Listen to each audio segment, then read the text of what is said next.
Chantons à la croix. À la croix, tu as déclaré, tout est accompli, payant le prix de chaque vie. La mort n'a pu te retenir, je sais que tu es ressuscité,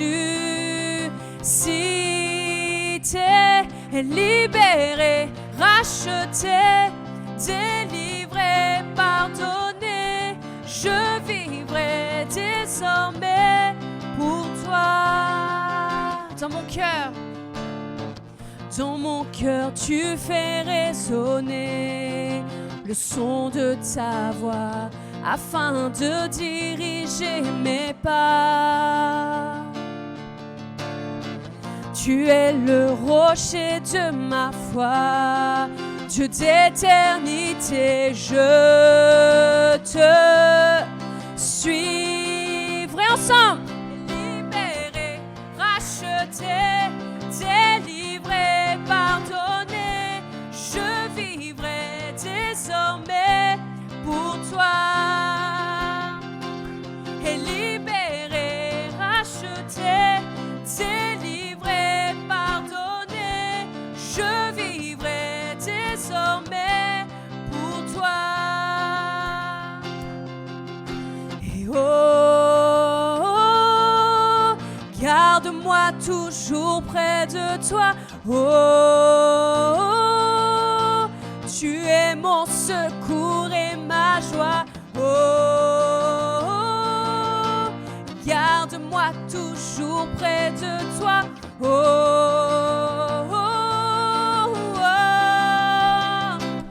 et libéré, racheté, délivré, pardonné, je vivrai désormais pour toi. Et libéré, racheté, délivré, pardonné, je vivrai désormais pour toi.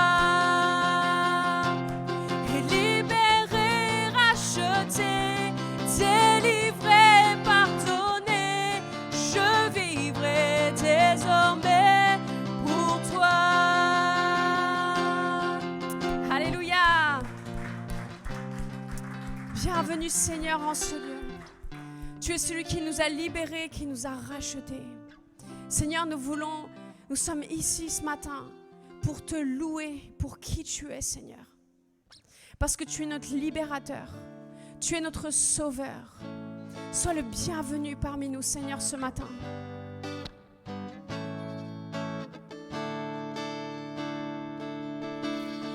Et que ton nom résonne en ce lieu. Que ton nom résonne en ce lieu. Que ton nom résonne en ce lieu. Jésus, que ton nom résonne en ce lieu. Que les murs tremblent au son de nos louanges. Alors que nos voix s'unissent à celles des anges. Répands sur nous ton esprit, ta puissance. Oh Jésus, que ton nom résonne en ce lieu.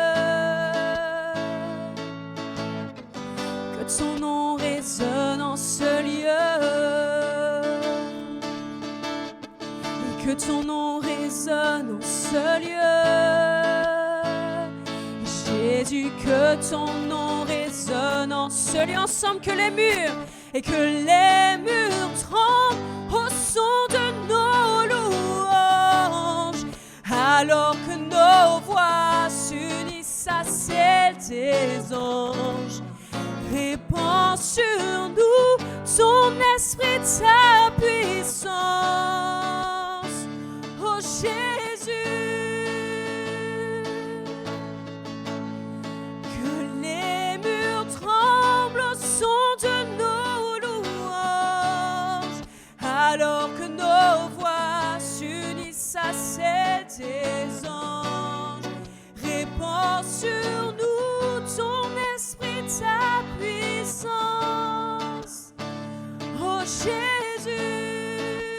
déclarons Jésus. Et Jésus, nous chantons ton nom en ce lieu. Oui, nous invoquons ton nom en ce lieu. Et oui, nous te proclamons roi en ce lieu. Tu es Seigneur des seigneurs, Jésus. Et Jésus, nous chantons ton nom en ce lieu. Oui, nous invoquons ton nom en ce lieu. Oui, nous te proclamons roi en ce lieu. Tu es Seigneur des seigneurs. Et que les murs tremblent au son de nos louanges, alors que nos voix s'unissent à celles des anges. Répands sur nous ton esprit, ta puissance, ô Jésus.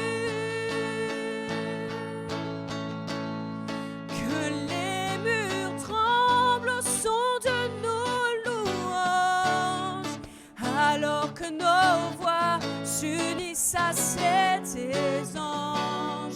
Répands sur nous ton esprit, ta puissance, ô Jésus. Déclarons Jésus ensemble.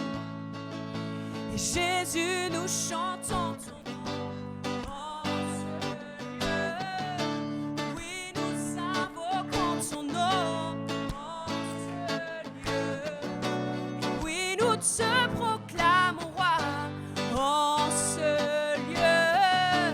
Tu es Seigneur des seigneurs, Jésus.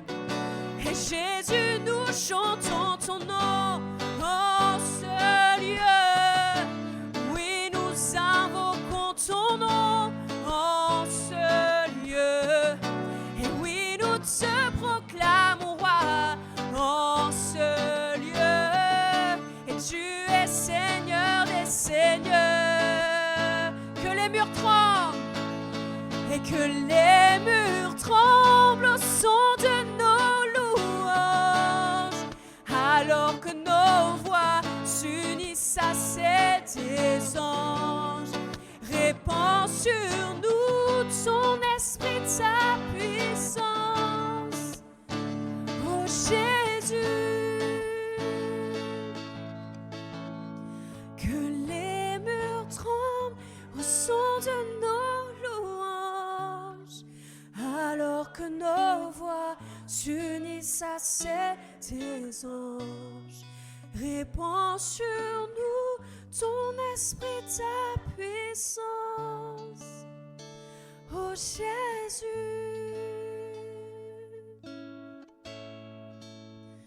Ô Jésus. Nous élevons ton nom, nous invoquons ton nom, Seigneur, en ce lieu, ici et maintenant. Ô Jésus, nous appelons à toi, Seigneur. Viens et prends ta place, Jésus. Viens et prends ta place.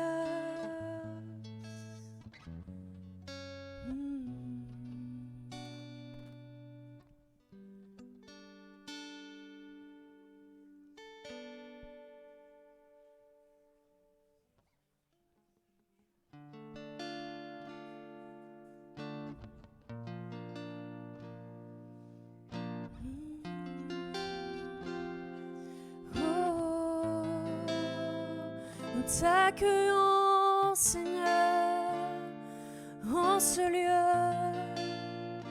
Nous voulons plus de toi, notre bien-aimé. Nous t'accueillons, nous t'accueillons,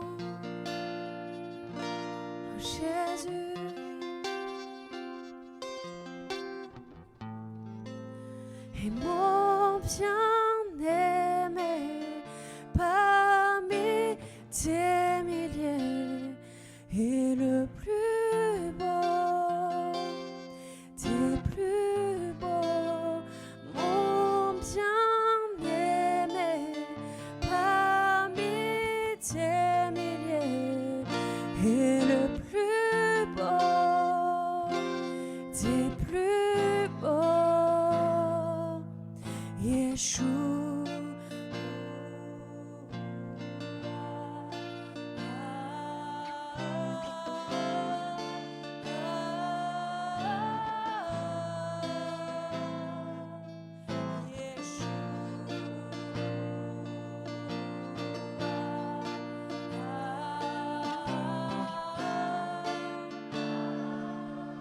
Bien-aimé et mon bien-aimé parmi tes milliers et le plus beau, tes plus beaux, mon bien-aimé parmi tes milliers et le plus beau, tes plus beaux.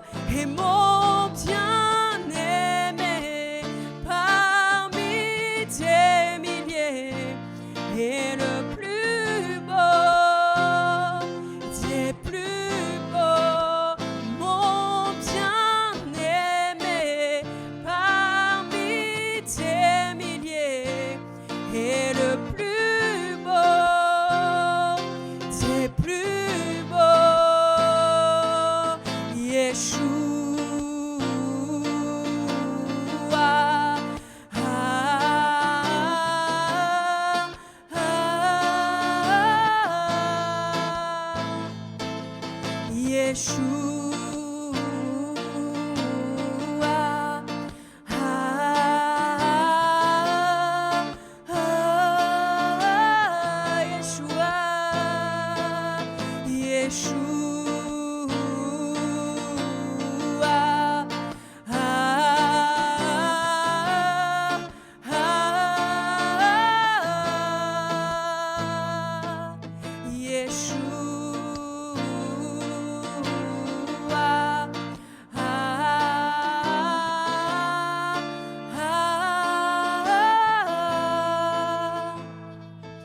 Et à toi soit le règne, à toi la puissance, à toi soit la gloire pour toujours. Amen. À toi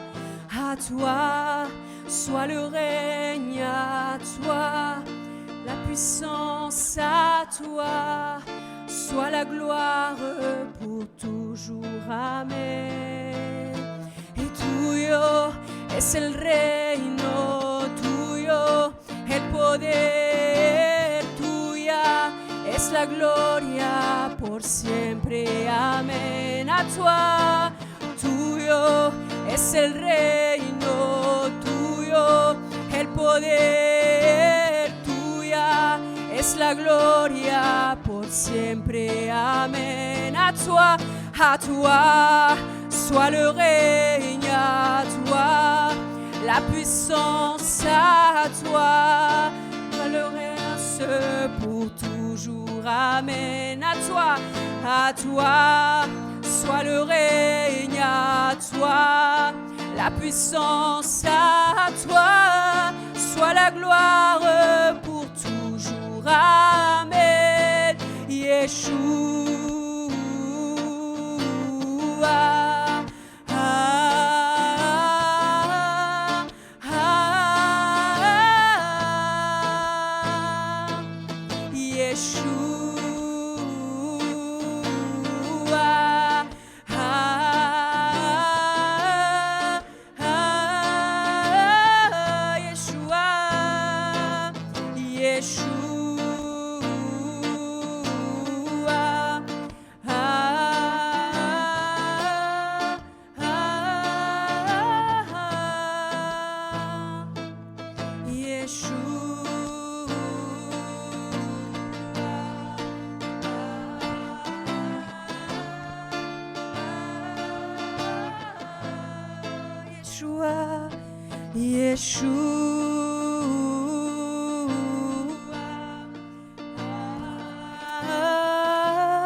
À toi soit le règne, Seigneur.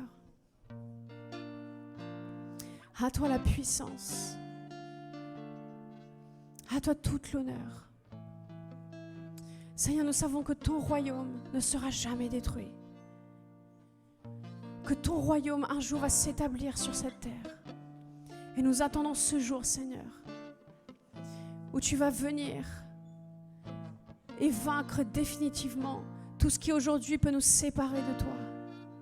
Peut-être c'est les maladies, peut-être c'est les doutes, peut-être c'est des peurs, peut-être c'est un péché qui a pris le dessus sur nous. Seigneur, c'est des choses, peut-être aujourd'hui on lutte avec des choses qu'on sait qu'on ne doit pas les laisser dans nos vies, mais c'est difficile. Mais Dieu nous a donné le Saint-Esprit. Tu nous as donné son esprit, sa présence, il vit en nous. Et aujourd'hui, c'est ce que nous avons jusqu'au jour où il va revenir. Et que sa présence ne sera pas seulement en nous, mais elle remplira toute la terre. La Bible dit que le jour où Jésus reviendra, toute la terre le verra. Toute la terre sera remplie de sa gloire. Toute la terre. Il ne sera plus possible de dire « mais moi je ne crois pas parce que je ne vois pas ». On le verra, de nos yeux, on le verra. Et son royaume va s'établir sur cette terre. Et nous attendons, Seigneur, ce jour où tu vas venir t'établir. À toi soit le règne, Seigneur. À toi la puissance. Et à toi toute la gloire. Pour les siècles des siècles. Amen. Amen. Alléluia, gloire à Dieu. Gloire à notre Seigneur. Est-ce qu'on peut acclamer notre Seigneur ce matin? Alléluia, Seigneur, toute la gloire te revient. Toute la gloire te revient. Toute la puissance et l'honneur sont pour toi, Seigneur. Gloire à toi, Seigneur Jésus. Amen. Je vais inviter les enfants à pouvoir passer à Imagine Kids ce matin avec David. Et les enfants un peu plus grands, vous pouvez rester avec nous. Je vous invite à vous asseoir. On a aussi une invitée pour vous.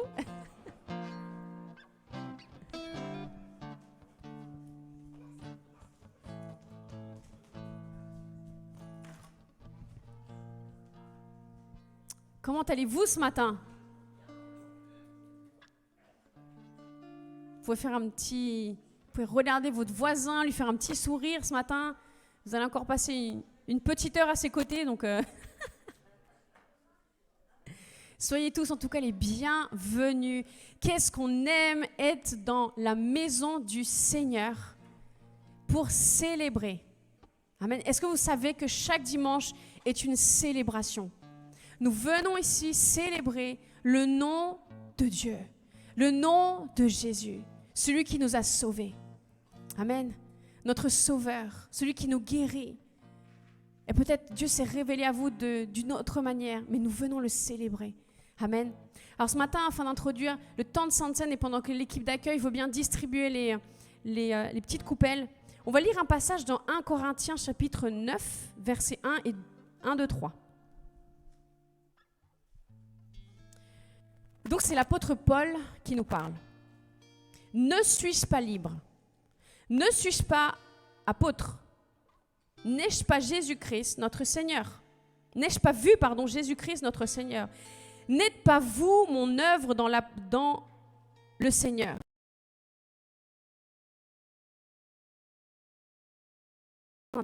Qui authentifie mon service en tant qu'apôtre dans le Seigneur. C'est là ma défense pour ceux qui m'accusent. Paul n'est pas en train d'être orgueilleux en disant je suis apôtre, vous voyez, vous êtes là donc je suis apôtre. Il est en train de réaffirmer qui il est. Et moi, ce que j'aime dans ce passage, c'est qu'il dit c'est à mes fruits que vous voyez que je suis apôtre. Vous êtes le fruit de ce que Dieu a fait de moi. Vous êtes le fruit de mon appel. Vous êtes le fruit de ce que Dieu est en train de produire en moi. Vous êtes l'empreinte qui authentifie mon service en tant qu'apôtre dans le Seigneur. C'est pas fort ça? C'est là ma défense contre ceux qui m'accusent. Paul a des fruits. Paul a une empreinte de cet appel, de ce que Dieu lui a demandé de faire. Est-ce que vous savez qu'à chaque fois qu'on avance dans la vie, on laisse des empreintes? On laisse des empreintes, on laisse des fruits de notre vie. Et en fait, on est aussi appelé à laisser des fruits de notre vie avec le Seigneur. Vous pouvez distribuer. Et ça peut être d'amener des personnes au Seigneur. Ça peut être différentes choses. Mais ce sont des choses qui prennent racine dans le fait que nous sommes ancrés dans le Seigneur. Cette semaine, j'ai écouté un témoignage qui m'a vraiment impacté. Et on vous a déjà parlé de Sarah et Samuel. Samuel, il est argentin. Et il y a des années en arrière, il était contrebandier de Bibles. Parce qu'il faisait passer des Bibles de manière illégale en Iran, en Turquie et dans d'autres pays autour. Et donc, il est parti là-bas de l'Argentine pour annoncer l'évangile dans ces pays-là. Et du coup, il est devenu contrebandier de Bible. Et il a rencontré sa femme, Sarah, qui est iranienne. Et ensemble, ils ont dû fuir d'Iran en Turquie, parce que leur vie était menacée. Et puis, il y a 3 ans, ils ont dû fuir de la Turquie vers l'Argentine, parce que il y avait quelque chose. Ils ont entendu qu'en Turquie, ils étaient recherchés pour les livrer en Iran, pour faire un échange, parce que l'Iran les recherchait, parce qu'ils ont implanté énormément d'églises en Iran. Et du coup, ils ont fui en Argentine, et aujourd'hui, maintenant, ils sont en Espagne, et ils vivent des choses incroyables, et ils ont vraiment un appel pour le monde musulman. Donc, ils font des choses vraiment incroyables, et Dieu touche des vies au travers d'eux. Mais Sarah racontait cette semaine que, en fait, elle s'est convertie en premier. Elle est venue au Seigneur, et puis ensuite son frère, ensuite sa sœur, et puis ensuite sa maman. Et en fait, son père, il a dit, vu que toi, tu te convertis au christianisme, je te suis, en fait. Donc, il s'est aussi converti. Et pendant 3 ans, ils ont été chez eux, chrétiens, cachés, juste avec une seule Bible. Ce qu'il faisait, c'est qu'il lisait à tour de rôle et disait, on a fait un planning pour savoir qui avait la Bible de telle heure à telle heure. Et on avait une seule Bible pour toute la famille. Donc, ils suivaient comme ça. Et puis, un jour, ils ont découvert la parabole, qui était interdite en Iran, mais qu'ils ont quand même installée. Et là, ils ont découvert des chaînes chrétiennes en iranien. C'est comme ça qu'on dit ? Non, c'est farsi. En farsi. Et du coup, ils ont pu suivre des cultes. Pour la première fois, ils ont découvert ce qu'était une église, un peu comme nous. Ils ont découvert ce que c'était des chants. Ils ont découvert ce que c'était des prédications. Et puis, ils ont commencé du coup à suivre comme ça une église au travers de la télé. Et puis ensuite, elle est partie faire une école biblique en Turquie pendant 3 mois. Et puis ensuite, elle est repartie en Iran. Mais là, ils ont été persécutés. Elle a passé 1 an en prison. Elle a vécu des choses atroces. Et un jour, on est venu chez elle prendre sa sœur. Et le jour où ils sont venus prendre sa sœur, elle dit, je me suis effondrée par terre. J'ai commencé à pleurer parce que je savais ce qu'elle allait endurer. Parce que moi aussi, j'avais déjà été prise. Moi aussi, j'avais été en prison. Moi, je savais ce qu'on allait faire à ma sœur. Et j'étais par terre et j'ai commencé à pleurer. Et ma mère, qui était là, m'a dit, Sarah, lève-toi. Lève-toi. Et là, elle a dit, on s'est tous donné la main en tant que famille. Et moi, je me suis mis debout et j'ai commencé à dire, Seigneur, s'il te plaît, fais qu'il relâche ma sœur, fais qu'il relâche ma sœur, fais que ce soit une erreur, fais qu'il la relâche, s'il te plaît, s'il te plaît. Et à ce moment-là, ma mère m'a regardée Et elle m'a dit, Sarah, on ne doit pas demander ça, on doit juste louer le Seigneur. On doit juste louer le Seigneur et se concentrer sur le Seigneur. Et c'est lui qui va prendre en charge toutes choses. Et en fait, ce témoignage m'a vraiment marqué parce que vous savez, c'est pas forcément quand tout va bien qu'on voit tous les fruits de notre relation avec Dieu. Quand tout va bien, on est heureux de venir à l'église. N'est-ce pas?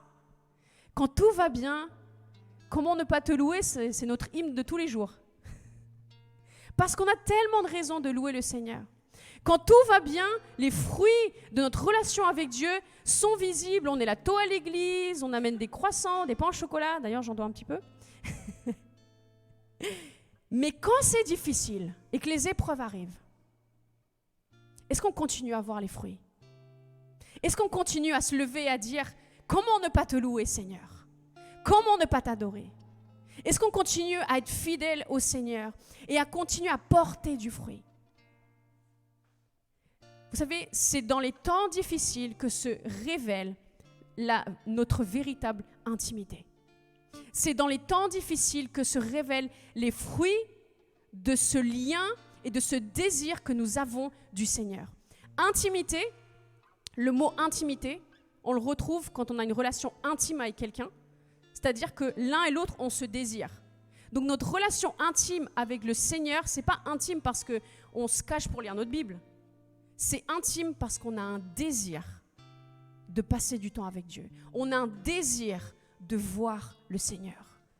Et vous savez, en tant qu'Église, on a ce désir et on attend ce jour où pas seulement on va se réunir pour louer le Seigneur ensemble, mais où on va voir Jésus revenir sur cette terre, marcher sur cette terre. Est-ce qu'on peut juste imaginer que Jésus, alors on voit des vidéos, on voit The Chosen, on essaie de l'imaginer, où on dit « Oh mais je ne pense pas qu'il ressemble vraiment à ça ». On peut l'imaginer de plein de manières, mais la Bible nous décrit ce Jésus qui revient d'Apocalypse. Et ce Jésus, c'est celui que nous attendons. Mais en attendant son retour, ce passage nous montre que nous devons porter du fruit. Porter du fruit. Et vous savez, le fruit, ce n'est pas toujours juste notre service. Notre fruit, c'est aussi notre adoration. Notre fruit, c'est notre dévotion. Notre fruit, c'est notre intimité.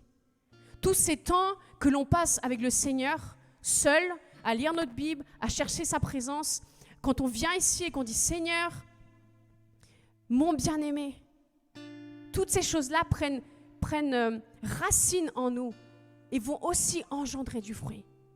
C'est ça qui va te permettre d'adorer le Seigneur alors que tu es dans des circonstances qui, en fait, humainement, ne devraient pas t'amener à louer le Seigneur. Amen. Alors qu'on prend cette Sainte Seine ce matin, qu'on puisse dire « Seigneur, je veux grandir avec toi. Tu es venu, tu t'es donné pour moi, tu t'es sacrifié à la croix. Tu es parti, mais je sais que tu reviens. Et en attendant ton retour, Seigneur, non seulement je veux trouver qu'est-ce que toi tu attends de moi sur cette terre pour maintenant, mais je veux aussi porter du fruit. Seigneur, je veux être de ceux qui te louent encore et encore. Que j'ai une bonne journée ou peut-être une journée un peu plus difficile. Je veux être de ceux qui sont ancrés dans ta maison. Je veux être de ceux qui vont annoncer l'évangile. Je veux être de ceux qui vont résister, justement quand il y aura des temps qui sont plus difficiles. Quand les temps difficiles arrivent, Seigneur, révèle mon intimité avec toi. Révèle, je veux voir les fruits, Seigneur, de tous ces temps que je sème dans ta présence. Et que vraiment le Seigneur, alors qu'on prend cette Sainte Seine ce matin, qu'on le fait en mémoire de lui, on puisse pas seulement se rappeler qu'il est mort à la croix, mais aussi qu'il revient. Et qu'il nous a laissé une mission qui est de le refléter. Vous savez, à chaque fois que nous portons du fruit, on est cette lumière et ce sel dont la terre a besoin. Et je crois que même les fruits, c'est vraiment... ça dépend de chaque personne. Nous n'allons pas porter tous les mêmes fruits. Et heureusement, parce que c'est comme notre jardin, on a un petit cerisier, il n'y a même plus de cerises dessus. Mais qu'est-ce que c'est beau lorsqu'il y a un cerisier et un pommier et un poirier et un bananier et je ne sais pas quoi d'autre comme arbre, mais plein d'arbres qui portent des fruits différents. Et ça, c'est la force de l'Église. Alors ce matin, alors qu'on prend cette sainte scène, on puisse dire, Seigneur, que vraiment ce que tu as fait à la croix, merci, puisse me permettre aujourd'hui de continuer à grandir en toi. De continuer à grandir en toi, de continuer à porter du fruit, Seigneur. Alors je vous invite à vous lever, on va prier ensemble.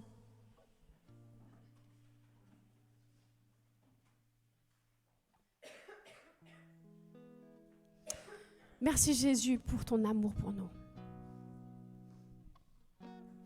Merci Jésus parce que tu as les yeux fixés sur nous maintenant. Merci parce que tu intercèdes auprès du Père pour nous, Seigneur. Merci parce que tu attends ce jour autant que nous, où tu vas revenir parmi nous. Tu désires être avec nous. Et nous voulons te dire aujourd'hui que nous désirons être avec toi. Et nous voulons nous rappeler aujourd'hui de ce prix que tu as payé pour nous, afin que nous puissions vivre, Seigneur, cette vie, pas seulement avec des objectifs personnels et humains, mais une vie pour toi. Une vie où on te reflète, une vie où on porte du fruit, Seigneur. Une vie où on peut voir ce que toi on peut voir nos vies transformées par toi, Seigneur, et on peut voir d'autres vies transformées. Merci, Seigneur, pour ce que tu as fait. Merci, Seigneur, pour la croix. Amen. Je vous invite à participer.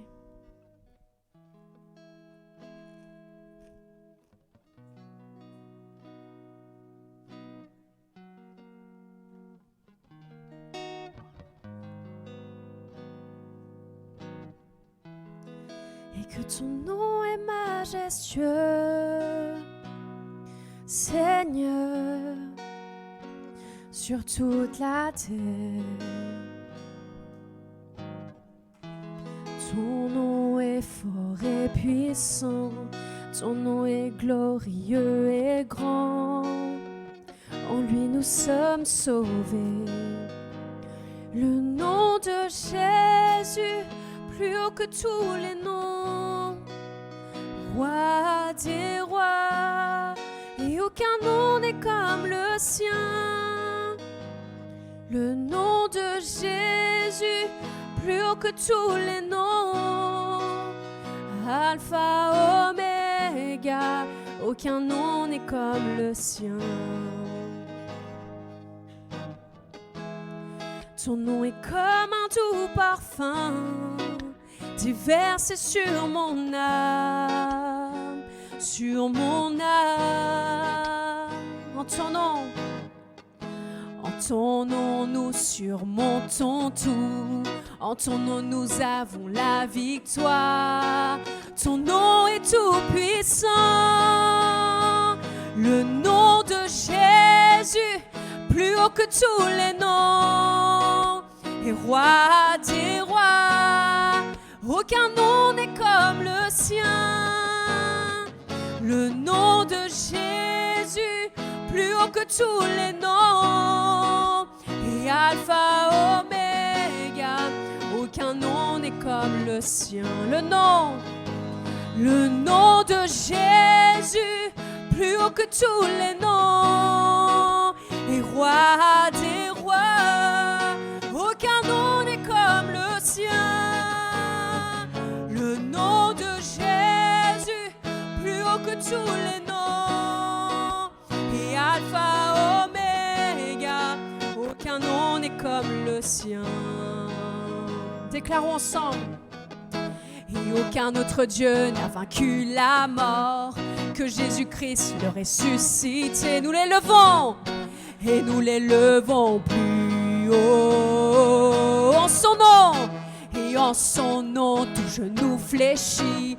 En son nom tout homme est sauvé. Nous invoquons son nom. Aucun autre Dieu, et aucun autre Dieu n'a vaincu la mort que Jésus-Christ le ressuscité. Nous t'élevons et nous l'élevons plus haut. Et en son nom tout genou fléchit. En son nom, tout homme est sauvé. Nous invoquons son nom, Jésus. Oh Jésus, Jésus, Jésus, oh Jésus, Jésus, Jésus, Jésus, oh Jésus, Jésus, Jésus, Jésus, Jésus, oh Jésus, Jésus, Jésus, Jésus, oh Jésus, le nom de Jésus, plus haut que tous les noms, roi des rois, aucun nom n'est comme le sien. Le nom de Jésus, plus haut que tous les noms, et Alpha, Oméga, aucun nom n'est comme le sien. Alléluia, gloire à ton nom Jésus.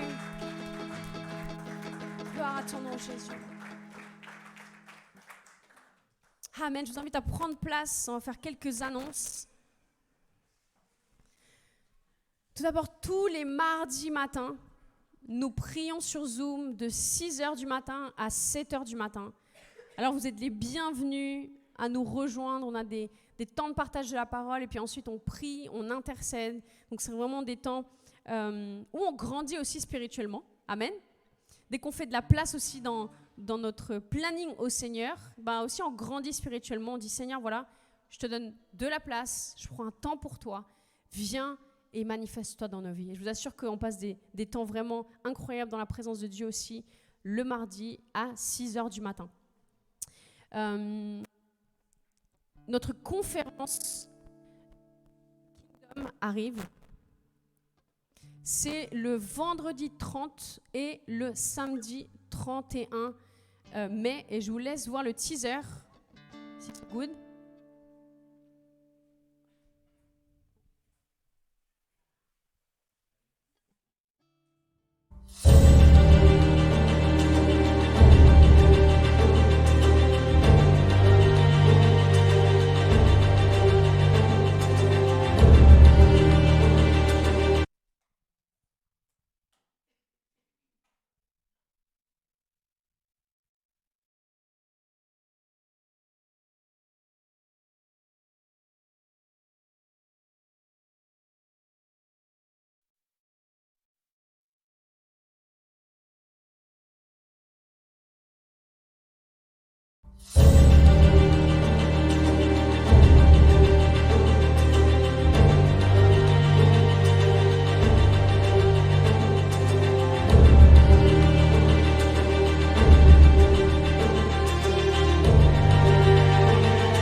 Accueillir la conférence Kingdom en tant qu'église, mais à l'hôtel Novotel à Rungis-Orly, c'est vraiment à 10 minutes d'ici en voiture. Et sinon, via le TVM, c'est vraiment pas très loin. Et on va accueillir, vous savez, il y a quelques années, on se rend compte vraiment en se mettant en marche qu'il y a quelques années, notre église a reçu pas mal de prophéties. On nous a dit, il y a, je crois que c'était 7 ou 8 ans, que des personnes allaient venir du monde entier ici. On a reçu des paroles comme quoi il y a des personnes qui vont venir de l'Europe, qu'on serait une maison apostolique, que des personnes sortiraient de chez nous pour vraiment impacter pas seulement la France, mais aussi toute l'Europe. Et je crois qu'en toute prophétie que l'on reçoit est une invitation à faire quelque chose aujourd'hui. Toute prophétie, c'est pas juste un aperçu de ce que notre vie va être, Parce que parfois on pense, je reçois cette prophétie, du coup j'attends que ça s'accomplisse dans ma vie. Non, c'est une invitation de Dieu à faire quelque chose aujourd'hui pour que sa parole puisse s'accomplir dans nos vies. Amen. Et donc nous croyons, quand nous mettons en marche avec aussi cette conférence, on dit Seigneur, tu l'as dit, maintenant on se met en marche pour que tu puisses aussi le faire. Et Dieu vraiment en train de répondre de manière incroyable. Nous avons des personnes inscrites de la France, de la Moldavie, de l'Allemagne, de la Suisse, de l'Espagne.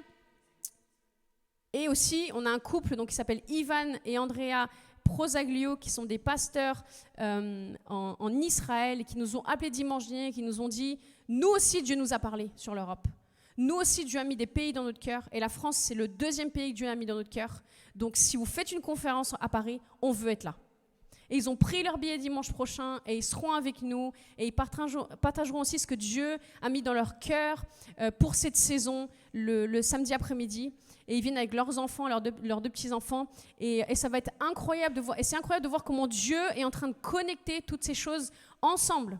Et on a aussi donc le pasteur Mariano Seneval qui va être là depuis l'Argentine et qui va nous apporter la parole tout au long de cette conférence. Et il va venir aussi avec un leader de louange de son église pour vraiment apporter cette fraîcheur dans l'adoration qu'ils ont là-bas à l'école Mission. Donc on va passer des temps incroyables dans la présence de Dieu, à nous aligner avec sa parole, à aligner notre église avec sa parole et à déclarer que vient un temps où en France, nous allons nous aligner avec la parole de Dieu. Si Dieu a dit que dans les derniers temps, beaucoup de personnes viendront au Seigneur, nous voulons être de ceux qui allons annoncer l'Évangile. Si Dieu a dit qu'il y a un réveil qui vient pour la France, ça fait des années qu'on l'entend, n'est-ce pas? Un réveil. On va être ces personnes qui allons être amorceurs de ce réveil. Si Dieu a dit, et des personnes reçoivent aussi des paroles aujourd'hui pour l'Europe, alors en nous mettant en marche comme ça, on croit que depuis Paris, depuis là où nous sommes, bon, on est à Orly, mais c'est Paris, depuis Paris, il y a quelque chose qui va s'étendre dans toute la France et dans toute l'Europe. Amen. Et le vendredi matin, on sera ici même. On a invité pas mal de pasteurs de la région parisienne, mais on a aussi des pasteurs qui viennent de toute l'Europe. Et j'aimerais que vous priez parce que c'est aussi un moment où on va partager, nous, notre cœur, aussi Mareno, parce qu'on sent que ce que Dieu met dans notre cœur, c'est de préparer l'Église pour son retour. De préparer une église mûre pour le retour de Jésus. Que quand des choses vont se produire, nous serons la réponse à cela. Que quand viendront des temps difficiles, nous, avec ce que Dieu fait dans nos vies, ce que Dieu met dans notre cœur, nous serons la réponse pour ce monde. Et que nous préparons le chemin pour que le jour où Jésus revienne, son église soit belle, soit pure et soit prête à le recevoir. Amen. Donc je vous invite, normalement il y a un QR code qui va s'afficher, mais aussi un QR code sur le mur ici à gauche, à la sortie de l'église. Vous pouvez scanner le lien pour vous inscrire. La conférence elle est au prix de 25 € les 2 jours, mais à partir du 15 mai ce sera 35 €. Donc je vous invite à vous inscrire, à envoyer le lien si vous avez des personnes qui souhaitent aussi se connaître plus de choses sur le royaume de Dieu, dire moi aussi je vais vous préparer le chemin pour que le royaume de Dieu puisse s'établir sur terre et qu'ensemble on puisse voir et découvrir ce que Dieu aussi il a pour nous pour cette saison. On prépare plein de choses aussi avec les étudiants d'ITC. Est-ce que vous êtes là les étudiants d'ITC? Voilà.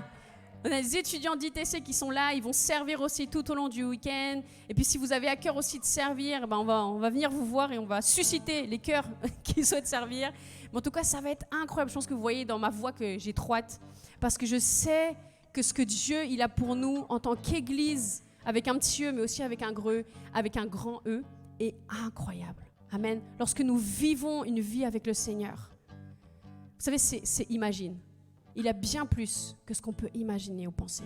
Donc commencez à imaginer et à penser la conférence et vous allez voir que Dieu va faire bien au-delà de tout ça. Amen. Donc on va passer un temps d'offrande et de dîme et je vous invite à vraiment à donner selon ce que Dieu vous met aussi dans votre cœur. Soyons fidèles dans nos dîmes parce que lui, il est fidèle à chaque moment avec nous. Donnons nos offrandes avec joie comme la Bible nous dit. Amen. Et je vous invite à vous lever, on va louer le Seigneur ensemble.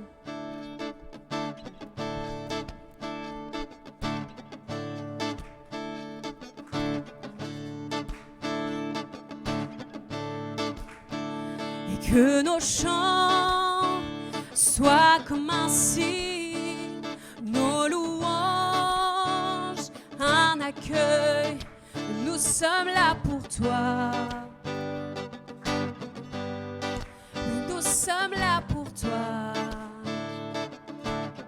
Que ton souffle et que ton souffle vienne des cieux, nous remplit de ta vie.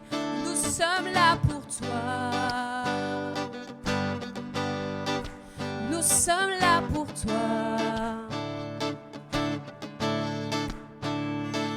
Nos cœurs sont ouverts au tien, nous ne te cachons rien, nous avons soif de toi. Car tu es le Dieu saint et toi seul est digne, ô Dieu, que ton feu descend. Que nos cris, et que nos cris soient comme un hymne, que nos chants retentissent. Nous sommes là pour toi. Oh, nous sommes là pour toi. Avec force et avec force, dis un seul mot et les morts revivront, car nous sommes là pour toi. Oui, nous sommes là pour toi. Et nos cœurs sont ouverts au tien, nous ne te cachons rien, nous avons soif de toi. Car tu es le Dieu saint et toi seul est digne, ô Dieu, que ton feu descende. Nos cœurs sont ouverts au tien, nous ne te cachons rien, nous avons soif de toi. Car tu es le Dieu saint et toi seul est digne, ô Dieu, que ton feu descende. Oh, nous t'accueillons, roi, nous t'accueillons, roi, ô puissant Dieu d'amour, bienvenue en ce lieu. Nous t'accueillons, roi, nous t'accueillons, roi, ô puissant Dieu d'amour, bienvenue en ce lieu. Que les cœurs se prosternent et les âmes se réveillent, ô puissant Dieu d'amour, bienvenue en ce lieu. Que les cœurs se réveillent et les âmes se réveillent, ô puissant Dieu d'amour, bienvenue en ce lieu. Dis-lui ce matin, bienvenue, bienvenue en ce lieu, Seigneur, bienvenue en ce lieu. Ton Église te désire, Seigneur. Viens établir ton royaume en ce lieu, Seigneur. Alléluia. Alléluia. Amen. Alors, je vous invite à faire quelques petites flexions parce que là, vous allez être assis. Imagine sport. Non, je vais déjà le faire pour moi. Je vous invite à accueillir Sébrine qui va nous apporter le message ce matin.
prière si, comme nous venons de le chanter, nos cœurs ne sont pas ouverts.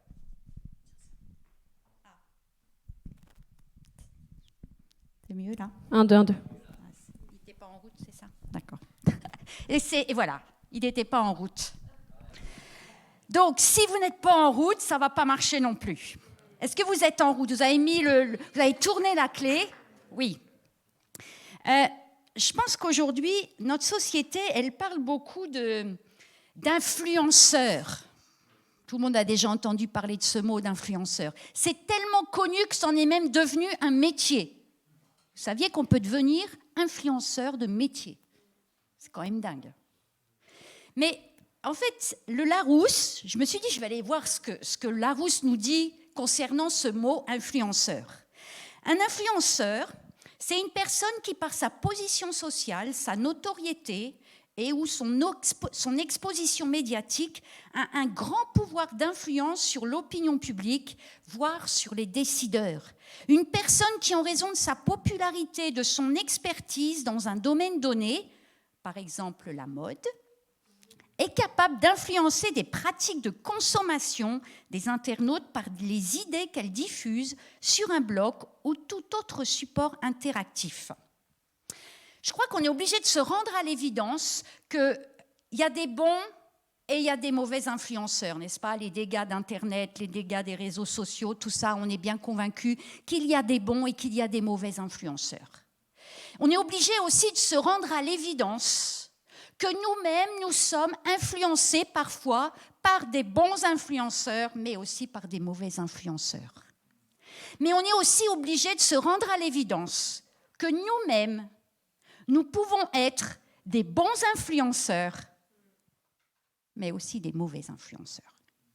Et ça, c'est pas new. C'est absolument pas nouveau, parce qu'en fait, le Larousse, il dit des trucs qui sont déjà dans la Bible. Quand on lit la Bible, on se rend compte qu'il y a des vies d'influenceurs qui sont retracées, des bons et aussi des mauvais. Et l'influenceur par excellence, on a parlé de lui depuis le début de ce culte, c'est bien sûr Jésus. C'est l'influenceur le meilleur que nous puissions rencontrer, c'est cette personne de Jésus qui est venue pour nous amener quelque chose qui sera forcément d'excellence. Mais la Bible nous parle aussi de mauvais influenceurs. Nous avons ce mauvais influenceur qui, depuis la Genèse, au moment juste après la création, est venu semer le doute dans le cœur de Adam et Ève. Comment est-ce que quelqu'un comme Judas en est arrivé à livrer Jésus ? Par quoi a-t-il été influencé pour en arriver à vendre celui avec qui il a vécu tous les jours, de qui il a vu des miracles extraordinaires ? Sa vie a mal fini. Mais on a aussi de cet influenceur que j'appelle Paul. Vous connaissez tous Paul, on en a entendu parler ce matin. Paul est un exemple juste génial. Paul était nourri, était influencé par ce mauvais influenceur. Il persécutait les chrétiens jusqu'au jour où il a rencontré Jésus sur le chemin de Damas. Et il est devenu un influenceur extraordinaire pour Jésus. C'est ça que nous voulons retenir, n'est-ce pas ? Le passage que j'ai choisi aujourd'hui de méditer avec vous peut paraître un peu surprenant, mais en le lisant, j'ai vraiment été inspirée par le Seigneur.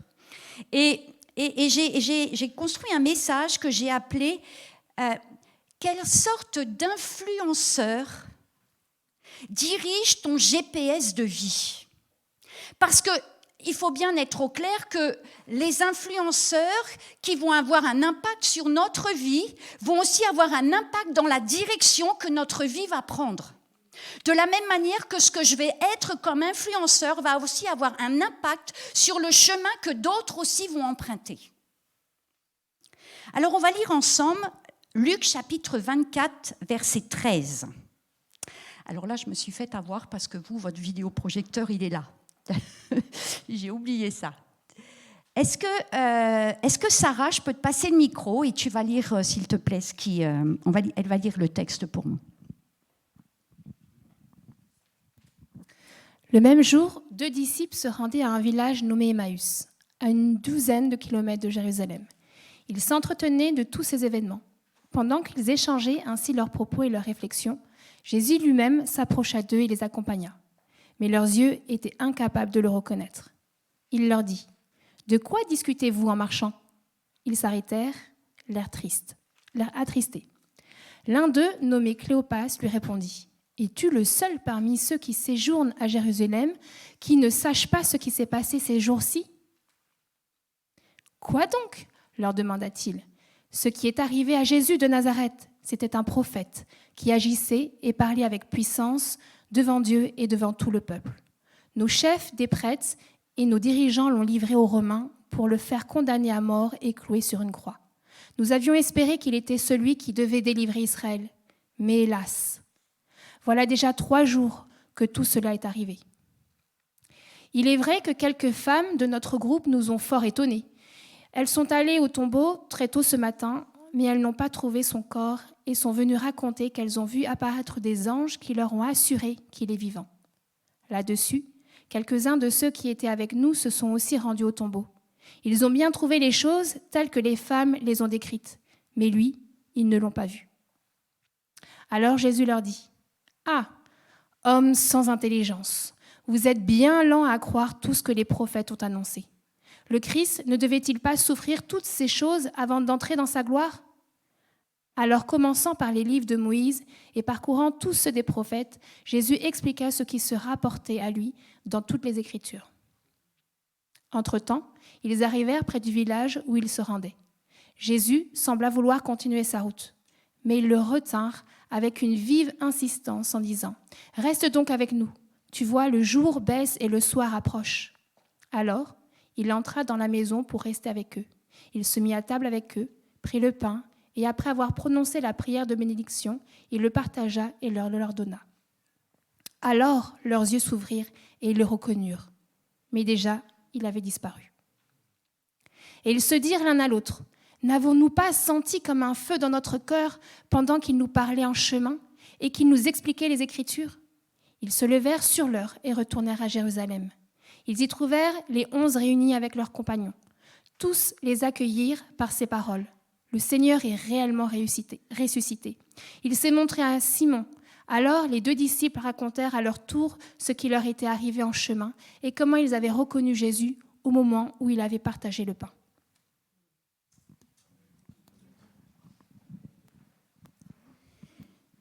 Ce chapitre 24 de Luc qui commence par cette première partie qui s'intitule « Jésus est ».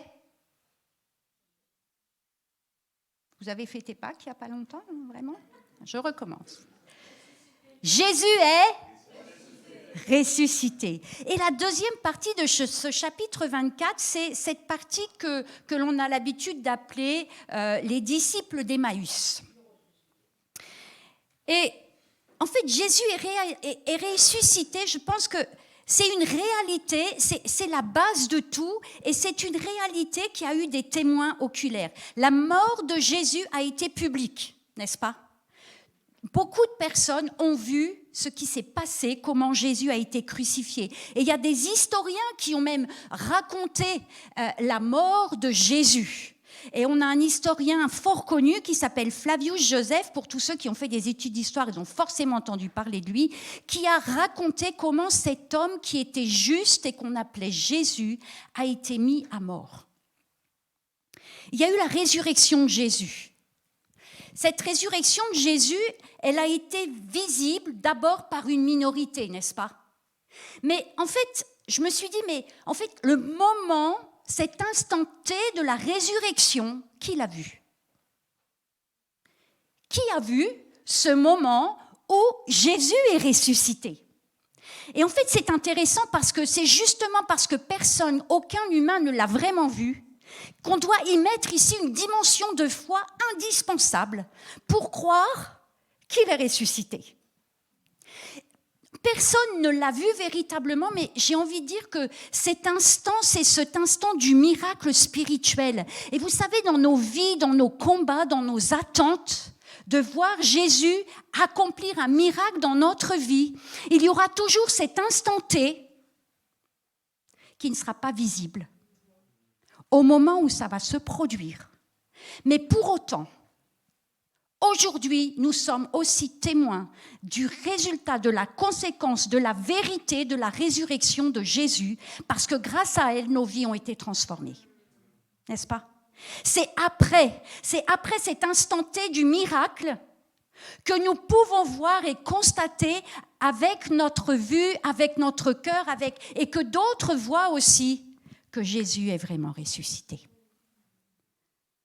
C'est une réalité qui a eu un prix. La Bible nous dit que Jésus a bu la coupe amère. Vous savez, cette coupe amère, c'est celle qu'il a bu lorsqu'il était sur la croix, lorsqu'on lui a mis ce vinaigre à boire, qui vient en opposition avec celle qu'il a partagée avec ses disciples au moment, juste avant sa crucifixion. Cette coupe de bénédiction qui nous est offerte encore aujourd'hui et qui vient s'opposer à cette coupe amère que le diable essaie encore aujourd'hui de nous faire vivre et boire. Combien d'entre nous avons bu cette coupe amère et avons goûté véritablement qu'elle était amère? Et on a réalisé toute l'amertume de cette coupe au moment où nous avons découvert Jésus et que nous avons participé à cette coupe de bénédiction. Pour que cette coupe devienne une bénédiction pour toi, pour qu'elle devienne une bénédiction pour moi, elle a dû d'abord être une coupe amère pour Jésus. C'est une réalité, la résurrection de Jésus. Elle m'est offerte, et en fait, ce qui est vraiment fort, c'est qu'elle m'est offerte pour être une fondation pour ma vie. La victoire de Jésus sur la mort, vous savez, ce que je vous raconte là, c'est le b.a.-ba. On est d'accord? Je pense que peut-être certains d'entre vous se disent déjà, mais tu sais, tout ça, on sait. Yes, moi aussi, je le sais. Et j'étais très étonnée que le Seigneur m'oriente à redire cela, parce que ça, on le sait, on vient de fêter Pâques en plus, n'est-ce pas? Mais en fait, toute la question, c'est comment est-ce que cette résurrection vit en nous aujourd'hui? Comment est-ce que cette résurrection a un impact quotidien dans notre vie? Comment est-ce que cette résurrection fait qu'aujourd'hui, nous choisissons de suivre cet influenceur Jésus plutôt que de suivre l'influenceur qui est l'ennemi de notre âme? Comment est-ce qu'aujourd'hui, cet influenceur Jésus nous donne la force et l'assurance lorsque je me sens menacée par le mauvais influenceur? Comment est-ce que cet influenceur Jésus aujourd'hui a encore un impact sur ma vie?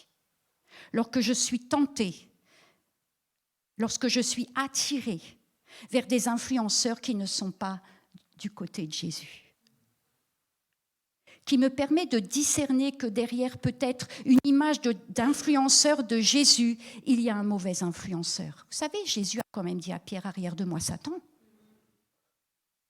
N'est-ce pas? C'est une réalité et nous ne sommes pas à l'abri d'être aussi impactés par ce genre de choses. Comment est-ce que nous choisissons Jésus?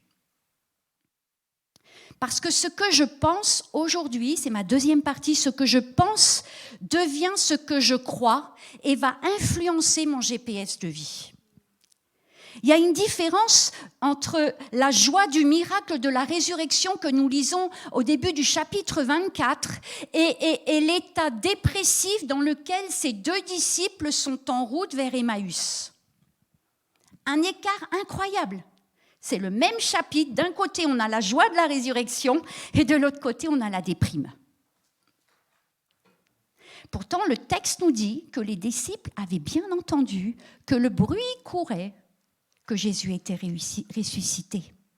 Parce qu'en fait, vous savez, la réalité que nous vivons, et Lida, on en a un petit peu parlé tout à l'heure, la réalité terrestre que nous vivons impacte fortement et puissamment nos pensées. Le texte nous dépeint deux hommes qui sont vraiment en déprime, en dépression, et cet état a pris sa source au cœur d'une déception. Au verset 21, il est dit « Nous avions espéré qu'il serait celui qui allait délivrer Israël, mais hélas, voilà 3 jours que tout cela est arrivé. » C'est une réalité. Jésus est mort, ça fait 3 jours, et mes pensées, depuis 3 jours, ne font que sombrer. Pourtant, juste un peu plus haut, il parle de Jésus comme d'un prophète qui parlait et qui agissait avec puissance devant Dieu et devant tous les hommes. Et ils ne le disent pas parce qu'ils l'ont entendu dire, ils le disent parce qu'ils l'ont vu, parce qu'ils l'ont expérimenté. Et j'ai envie de te demander ce matin, quel aspect négatif de ta vie aujourd'hui vient dominer sur tout ce que tu peux savoir de Jésus et vient même couvrir, effacer de ta mémoire tout ce que tu as pu vivre avec Jésus dans le passé. Qu'est-ce qui aujourd'hui vient tout effacer ou vient déposer, vous savez, cette espèce de brouillard épais? Ici, le brouillard en région parisienne, c'est plutôt de la pollution, mais en Normandie, c'est un vrai brouillard. On appelle ça un brouillard à couper au couteau. Et je peux vous assurer que quand c'est le cas, on n'y voit juste rien. Il y a 2 mots dans ce que j'ai lu juste avant qui sont intéressants de retenir. Un mot et un groupe de mots. Le premier, c'est « hélas ». Et le deuxième, c'est « il est vrai que ». Quelques femmes nous ont étonnés en disant. Et en fait, ce « hélas » et ce « et il est vrai que » s'opposent à cette notion de prophète, à cette notion de promesse, les promesses pour ta vie. Est-ce que toi, en fait, avec les promesses que Dieu a faites pour ta vie, tu accompagnes ces promesses avec « hélas » et « il est vrai que ».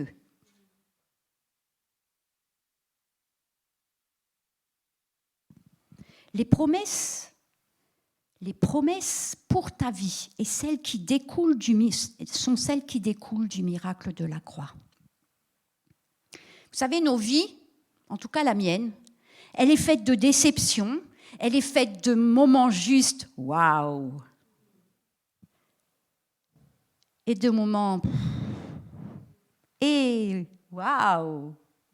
Nos vies, elles sont comme ça. C'est pas un long fleuve tranquille, n'est-ce pas?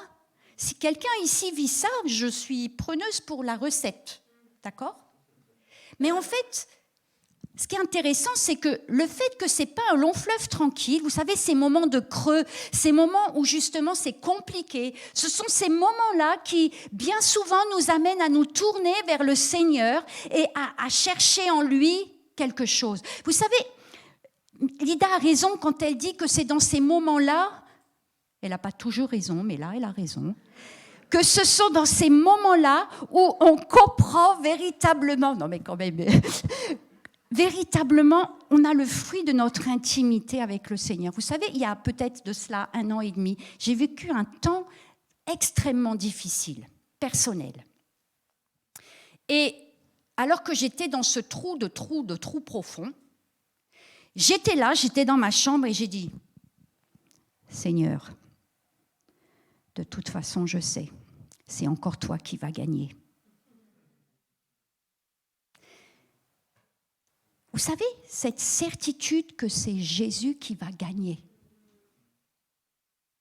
même si je pleure, même si tu pleures, si tu as cette certitude que c'est Jésus qui va gagner au bout, qu'à la fin de cette épreuve, à la fin de toute cette saison où tu es là et tu poses des tas de questions au Seigneur, pourquoi? En fait, c'est que ça. Pourquoi? Si tu es sûr qu'au bout, c'est Jésus qui va gagner, ça veut dire qu'il y a quelque chose dans ton intimité qui est profond.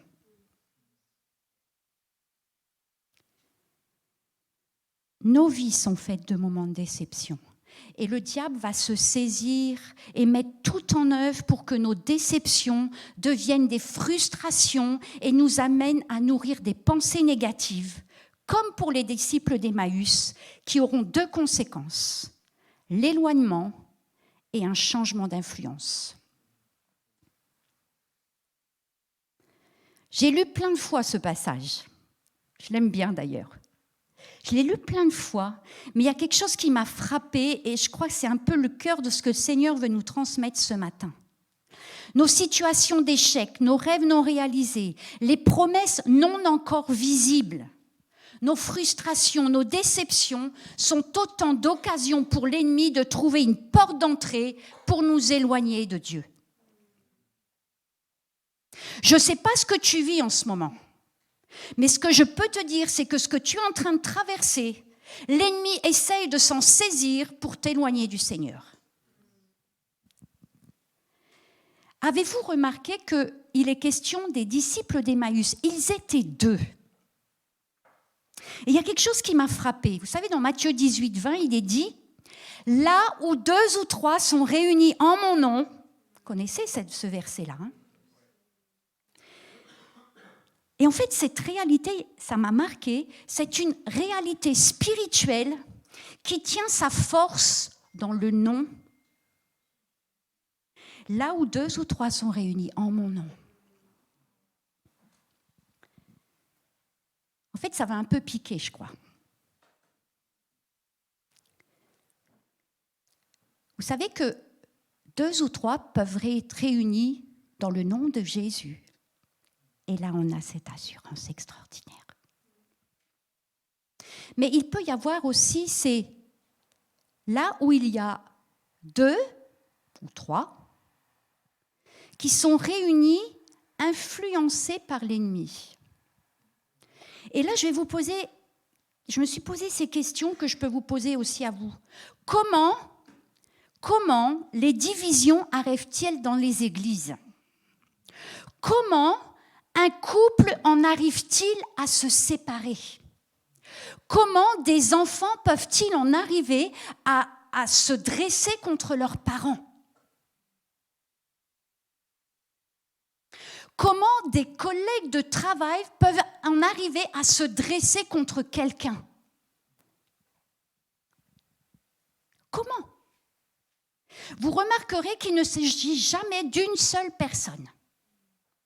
Il y a toujours une personne qui démarre et qui trouve une deuxième. Et ensuite, une troisième parfois qui s'unit. Quand nos pensées s'éloignent des promesses de Dieu, elles s'éloignent aussi des directions de vie de Dieu pour nous. Et quand je partage ces pensées négatives avec d'autres qui peuvent être fragiles ou peut-être même qui sont là et qui ont un petit peu le même truc qui dérange, à ce moment-là, je deviens le mauvais influenceur. Je peux devenir celle ou celui qui va provoquer la division ou la destruction. Je vous avais dit que ça allait un peu piquer sur cette partie-là. J'ai lu, il y a une semaine dans mon parcours biblique, j'ai trouvé ça sympa. Quand l'herbe semble plus verte ailleurs, c'est qu'elle est synthétique. Vous savez que c'est ce qui a provoqué la mort de la chèvre de M. Seguin. Si l'herbe semble plus verte, c'est qu'elle est synthétique. Avec les yeux, et c'est souvent comme ça. Vous savez, le diable, il a séduit Ève comme ça. Le fruit est magnifique, n'est-ce pas? L'herbe est magnifique.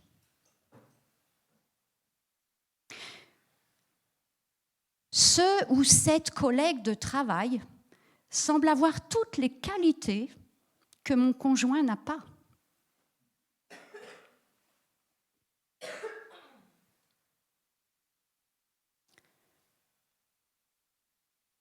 C'est un peu vrai, n'est-ce pas? Combien de fois est-ce que nous avons pu être menacés par quelque chose que nous avons vu, qui nous semblait bon, meilleur que ce que nous avons, et qui a pu nous induire, nous emmener dans une direction qui n'était pas bonne? Combien de fois est-ce arrivé? Moi, je connais des témoignages comme ça. Quelles sont les pensées que nous nourrissons en ce moment? Dans quelle déception ou situation d'attente es-tu ou sommes-nous et qui menacent et envahissent nos pensées? Qu'est-ce qui m'éloigne, qu'est-ce qui vous éloigne des promesses de Dieu? Quel genre d'influenceur est-ce que nous sommes? Est-ce qu'on est toujours sous la direction de l'influenceur Jésus ou est-ce qu'on est en train de changer de maître? Dans ce passage, dans cette histoire, le diable était en train d'éloigner ses 2 disciples. Et vous savez de quoi? Il était en train de les éloigner de la promesse de la venue du Saint-Esprit, qui allait avoir un impact puissant sur leur vie et faire d'eux des influenceurs de puissance. Le but du diable, c'est de te faire sortir de ce plan extraordinaire que Jésus a pour ta vie. Et lorsqu'on est dans cette espèce d'insatisfaction, d'attente dont on n'en peut plus d'attendre, il y a des menaces, une menace qui est là pour nous.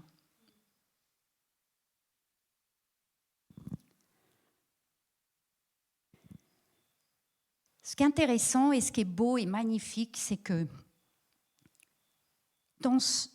alors que nous avons un cœur pour Jésus, alors que nous avons décidé un jour de le suivre, et parce que Jésus s'est donné par amour pour nous, il a payé cher quand même. Et il a payé tellement cher que lorsque tu t'égares, il n'a pas l'intention de te laisser t'égarer. Et il vient nous rejoindre. Et sur ce chemin, il a rejoint ces hommes. Au verset 25, « Ah, hommes sans intelligence, vous êtes bien lents à croire tout ce que les prophètes ont annoncé. Le Messie ne devait-il pas souffrir toutes ces choses avant d'entrer dans sa gloire ?» Ici, Jésus rappelle ce que les prophètes ont dit. Comme Jésus, ce matin, je pense, veut nous rappeler ses promesses de bénédiction. Si nous restons intègres et droits dans nos bottes, selon ce que nous avons un jour décidé de faire avec lui.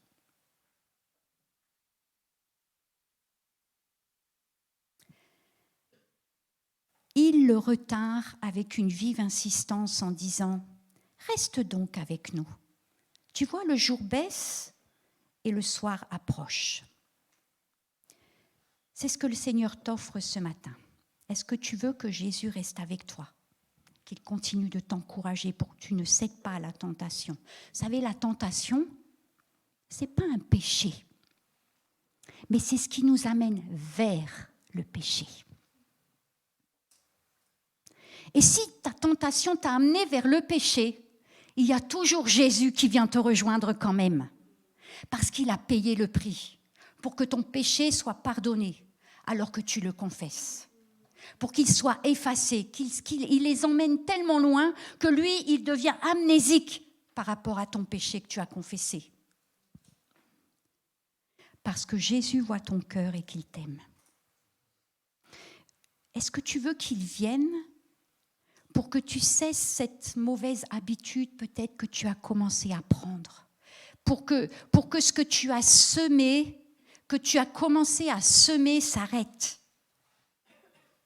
Peut-être que tu es conscient que tu as un peu cette tendance aussi à la critique, peut-être la critique de tes amis, de membres de ta famille, de gens dans l'église, de ton pasteur, des leaders, j'en sais rien, de ton patron, de ton supérieur hiérarchique.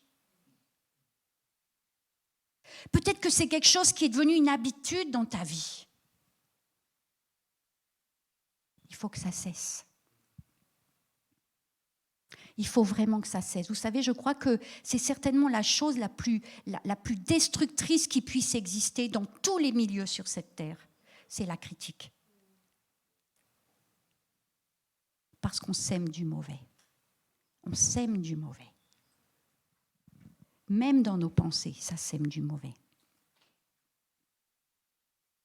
Jésus nous voit et il est prêt à se mettre à table avec nous.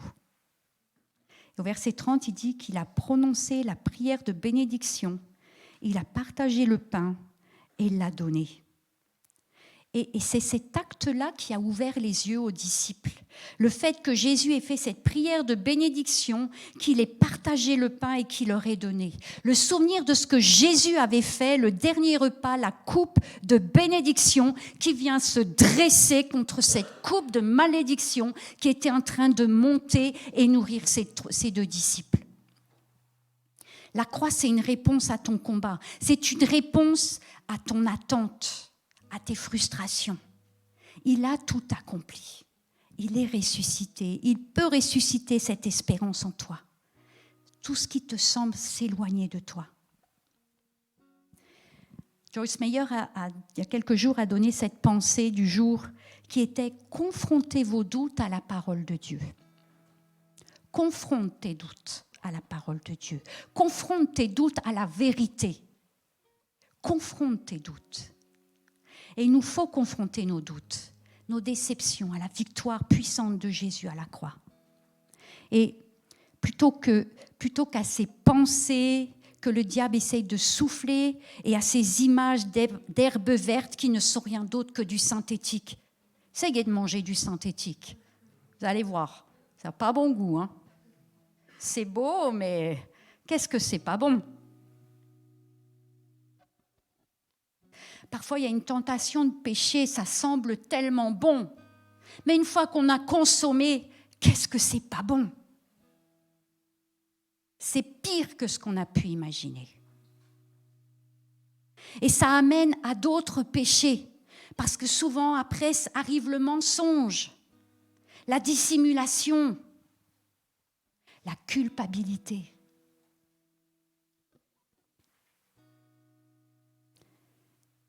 L'herbe verte, plus verte ailleurs, c'est du synthétique. J'espère que tu vas retenir au moins ça. Quand tu verras quelque chose qui te semble plus beau que ce que tu as. C'est du vrai ou c'est du synthétique? Alors, va pas goûter pour le savoir. Hein. Mais comme les disciples d'Emmaüs, nous avons le choix, alors que Jésus s'approche, nous avons le choix de l'accueillir ou de ne pas l'accueillir. Nous avons le choix de changer de direction ou de ne pas changer de direction. Ça restera toujours notre choix. Choisir de croire le bon influenceur va faire de moi un bon influenceur. Parce que le Saint-Esprit vient et il nous parle. Alors leurs yeux s'ouvrirent et ils le reconnurent et ils se dirent l'un à l'autre, « N'avons-nous pas senti comme un feu dans notre cœur pendant qu'il nous parlait en chemin ?» Le Saint-Esprit vient comme un feu, il vient souffler sur les braises. Vous savez, les braises, ce n'est pas un feu éteint. C'est un feu qui est en train de s'éteindre, mais qui n'est pas éteint. Et il vient souffler. Vous savez, il y a quelque temps de cela, j'ai vécu quelque chose qui est venu comme, je ne l'ai pas vu venir le truc, qui est venu pour me fiche par terre, vraiment. J'étais dans un endroit où il y avait plein de chrétiens, il y avait plein de ministères qui étaient réunis. Et à un moment donné, ils ont fait appel, ils ont demandé aux gens qui étaient diacres, anciens, pasteurs, etc., de s'approcher. Et là, j'étais sur ma chaise et je me suis dit, en fait, je coche aucune case.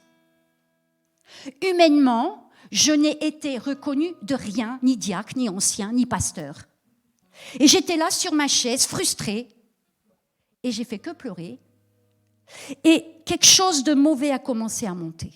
Quelque chose d'amer, vraiment. Là, pour le coup, vous savez, c'était comme si le diable était là. Tiens, allez, bois cette coupe amère. C'était juste horrible. J'ai passé le reste de la journée énervée, frustrée, je sentais une colère qui montait, quelque chose de mauvais qui montait. Et là, vous savez, c'est là encore toute l'importance de vivre des temps d'intimité avec le Seigneur, parce que nous vivons cela, alors nous avons quand même une sensibilité au Saint-Esprit qui est vraie, qui est véritable. Et à la fin de la journée, il y avait quelque chose de pourri vraiment qui était là.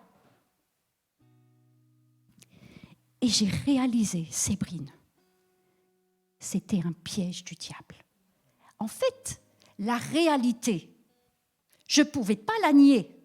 Ok ? C'était réel. C'était réel. Je ne me sentais légitime en rien. C'était réel. Je ne pouvais pas répondre à ça parce que je ne cochais pas les cases. Même si dans la vraie vie, j'ai la fonction. Vous voyez ce que je veux dire ? Mais le diable a voulu juste venir me menacer. Et vous savez quoi ? J'ai réalisé que j'étais en train de plonger et que si je ne me ressaisissais pas, j'allais plonger encore plus. Et là, j'ai vraiment fait cette prière. J'ai dit, je m'en fiche de ne pas cocher les cases. J'ai décidé que je servirais le Seigneur et je continuerai de le servir, quoi qu'il en soit, que je coche ou pas les cases, humainement parlant. OK ? Et quand je donne ce témoignage, c'est juste pas pour pauvre Sébrine. On est d'accord avec ça. C'est pour vous montrer comment le diable s'y prend pour nous casser. Comment il s'y prend pour nous mettre par terre en 2 secondes. Il ne s'est pas passé longtemps, je peux vous assurer, il ne s'est pas passé longtemps. J'étais tellement mal. Faire le choix. Il vient comme un feu, il vient souffler. Et là, je suis tellement reconnaissante au Saint-Esprit d'être venu souffler pour que je prenne conscience du piège que le diable était en train de me présenter et dans lequel il voulait me faire tomber. Lorsque, tout à coup, je trouve ça trop fort, ils se dirent l'un à l'autre. Je ne sais pas lequel des deux a commencé. Je ne sais pas si c'est celui qui a été à l'initiative de l'éloignement qui est devenu celui qui a pris l'initiative du retour. Et ça, ce serait magnifique. Et j'ai envie de dire que si tu as été aussi, toi, à l'initiative d'un éloignement, pour toi, mais aussi pour quelqu'un, la plus belle chose qui puisse arriver, c'est que tu confesses et que tu deviennes celui qui a l'initiative du retour. Mais ce qui est beau, c'est que tous les deux, ils se dirent l'un à l'autre, « Waouh, notre cœur ne brûlait-il pas ?» Et c'est intéressant parce qu'au moment où on accueille à nouveau la parole de vérité, nos pensées se transforment immédiatement en des pensées renouvelées par l'Esprit. Et les paroles que nous prononçons changent et ça devient des paroles d'influenceurs de vie. C'est immédiat. Pour l'avoir vécu il n'y a pas longtemps, franchement, c'est instantané. Instantané. Verset 33, confession et retour vers Jérusalem. Ils se levèrent sur l'heure, c'est immédiat, sur l'heure, tout de suite. Ils se levèrent et retournèrent à Jérusalem. Ils y trouvèrent les 11 réunis avec leurs compagnons. Et là, la clarté revient, le bon sens revient, et on se dit, mais qu'est-ce que je fais là ? Mais qu'est-ce que je fais sur cette route ? C'est juste pas la bonne. Oui. Et on fait demi-tour, et on y retourne. Repentance. La repentance, c'est ça, c'est revenir complètement. J'ai choisi de me détourner de ces mauvaises pensées, qui étaient pour la plupart justifiées par la réalité et l'expérience vécue. Mais je t'encourage aussi ce matin à choisir de te détourner de ces mauvaises pensées. Parce qu'à ce moment-là, ton regard devient le bon regard. Tu reviens au regard que le Saint-Esprit t'a donné depuis le début. Et l'ennemi est obligé de lâcher prise. Il m'a fichu la paix après. C'était fini. La menace était terminée. Et lorsque les disciples reviennent à Emmaüs, à Jérusalem, ils retournent sur ce chemin que Dieu avait préparé pour eux. Ils reprennent la bonne route. Mais voyez, ce qui est intéressant, c'est que quand ils arrivent à Jérusalem, ils retrouvent les mêmes personnes. Alors, si l'herbe t'a paru plus belle ailleurs, et que tout à coup, le Saint-Esprit te montre que c'est de l'herbe synthétique, et que tu retournes du coup là où tu étais, en fait, tu vas retrouver la même situation, les mêmes personnes, la même problématique. Peut-être que ton conjoint t'agacera toujours. Peut-être qu'il y a un truc chez lui. Peut-être que ton attente sera encore la même. Mais il y a une chose qui va changer. C'est que quand tu reviens avec l'assurance que le Seigneur est avec toi, que le Saint-Esprit agit à travers toi et que tu peux tout simplement, non pas chercher à changer l'autre ou à changer une situation dans ton travail, dans ta famille, peu importe, mais simplement la remettre au Seigneur et le louer pour la victoire qu'il a préparée d'avance. Et à un moment donné, tes yeux verront, comme tu as pu voir que le diable était en train d'essayer de te faire boire une coupe amère, tes yeux verront la victoire, tes yeux verront le changement, tes yeux verront vraiment. Il fallait retourner à Jérusalem pour attendre la venue du Saint-Esprit. Et là où 2 ou 3 sont réunis dans le nom de Jésus. Est-ce qu'on est réunis ce matin dans le nom de Jésus? Est-ce que tu veux te réunir avec des personnes qui ont dans leur cœur cette influence de Jésus? Alors je vais t'inviter à te lever. Et si tu as conscience tout à coup que le Saint-Esprit ce matin a mis le doigt sur quelque chose, peut-être que le Saint-Esprit t'a montré ce matin que dans un domaine de ta vie, tu es en train de t'éloigner de Jérusalem, que tu es en train de t'éloigner de ce qu'il a fait pour toi. Tu es en train de t'éloigner du projet de vie qu'il a pour toi. Est-ce qu'on peut tout simplement fermer les yeux et demandons chacun pour nous soi-même au Saint-Esprit.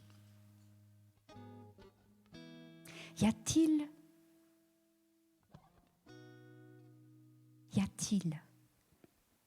quelque chose dans ma vie, un espace, un domaine où je me suis détournée, où je me suis éloignée par déception, par impatience.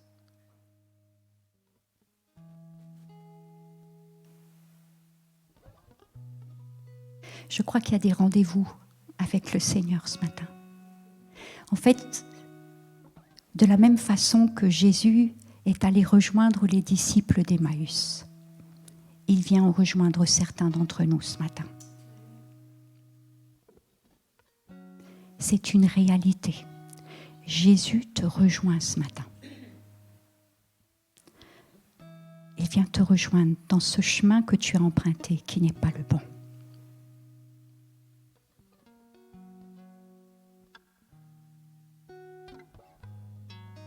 Il faut lâcher prise.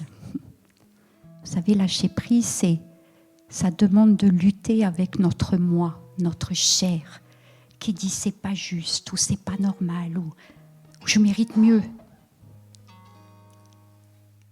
Jésus méritait mieux. Et pourtant, il a été crucifié. Est-ce que tu veux accueillir Jésus ce matin? Est-ce que tu veux le reconnaître? Est-ce que tu sens ce feu brûler en toi? Alors si c'est le cas, alors que nous allons rentrer dans un chant de louange et d'adoration, je te demanderai juste de lever tes bras vers le ciel, en signe juste d'abandon au Seigneur. Avec Seigneur, moi tout seul, j'y arrive pas. Mais je sais qu'avec toi, je vais réussir. Je veux retourner dans ce lieu où il y a la bénédiction. Il y a cette coupe de bénédiction, où il y a la présence de ton Saint-Esprit, où il y a cette puissance qui peut venir mettre à mal l'ennemi dans ma vie. Cette puissance qui peut me libérer de ce qui me hante depuis si longtemps, cette puissance qui me libère de cet esprit méchant qui me fait tomber toujours à nouveau. Si tu crois que la puissance de Jésus peut venir te délivrer, te guérir, te restaurer, alors tu peux voir ce matin un changement, un vrai changement, quelque chose de fort qui va se produire en toi.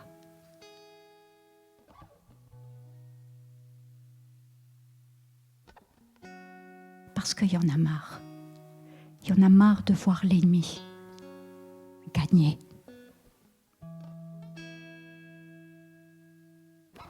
Seigneur, merci que tu viens à la rencontre de nos cœurs, nos pensées, notre esprit. Merci que tu es là. Merci parce que tu nous rappelles combien tu nous aimes. Et c'est bien pour cela que tu ne veux pas nous laisser nous éloigner. C'est bien pour cela que tu ne veux pas que cette tentation qui est là, sur la route, nous amène jusqu'à la consommation du péché. Tu es là et tu viens nous dire que ce n'est pas trop tard, même si tu es tombé, même si on est tombé. Mais ça nécessite de nous humilier, de te demander pardon, de fermer la porte à l'ennemi et de demander la liberté à notre Seigneur.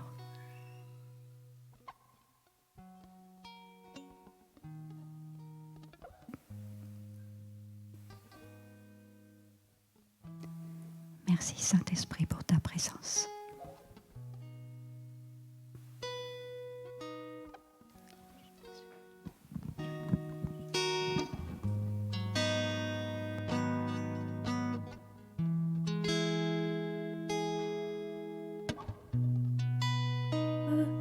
Seigneur, sur toute la terre, ton nom est fort et puissant, ton nom est glorieux et grand. En lui nous sommes sauvés. Chantons que ton nom, et que ton nom est majestueux. Oh Seigneur, sur toute la terre, ton nom est fort et puissant, ton nom est glorieux et grand. En lui nous sommes sauvés. Le nom de Jésus, plus haut que tous les noms, et roi des rois, aucun nom n'est comme le sien. Le nom de Jésus, plus haut que tous les noms, Alpha, Oméga, aucun nom n'est comme le sien. Que ton nom,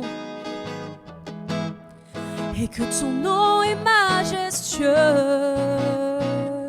Seigneur, sur toute la terre. Et ton nom est fort et puissant, ton nom est glorieux et grand. En lui nous sommes sauvés. Le nom de Jésus, plus haut que tous les noms, et roi des rois, et aucun nom n'est comme le sien. Le nom de Jésus, plus haut que tous les noms, Alpha, Oméga, aucun nom n'est comme le sien. Le nom de Jésus, plus haut que tous les noms, roi des rois, aucun nom n'est comme le sien. Le nom de Jésus, plus haut que tous les noms, Alpha, Oméga, aucun nom n'est comme le sien. déclare ensemble, aucun autre Dieu. Et aucun autre Dieu n'a vaincu la mort que Jésus-Christ le ressuscité. Nous l'élevons et nous l'élevons plus haut. En son nom, tout genou fléchit. En son nom, tout homme est sauvé. Nous invoquons son nom, aucun autre Dieu. Et aucun autre Dieu n'a vaincu la mort que Jésus-Christ le ressuscité. Oui, nous l'élevons plus haut. En son nom, tout genou fléchit. En son nom, tout homme est sauvé. Nous invoquons son nom, Jésus. Oh Jésus, Jésus. Jésus, oh, oh Jésus, Jésus, Jésus, Jésus, oh, oh Jésus, déclare ce matin Jésus, Jésus, Jésus, Jésus, oh.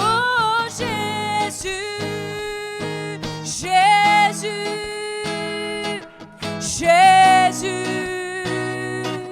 Jésus, oh, oh, oh, le nom de Jésus, plus haut que tous les noms, roi des rois, aucun nom n'est comme le sien.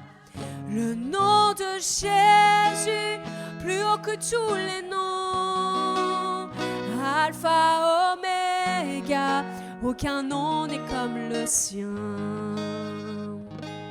Alléluia, merci Seigneur. Merci Seigneur pour ta parole.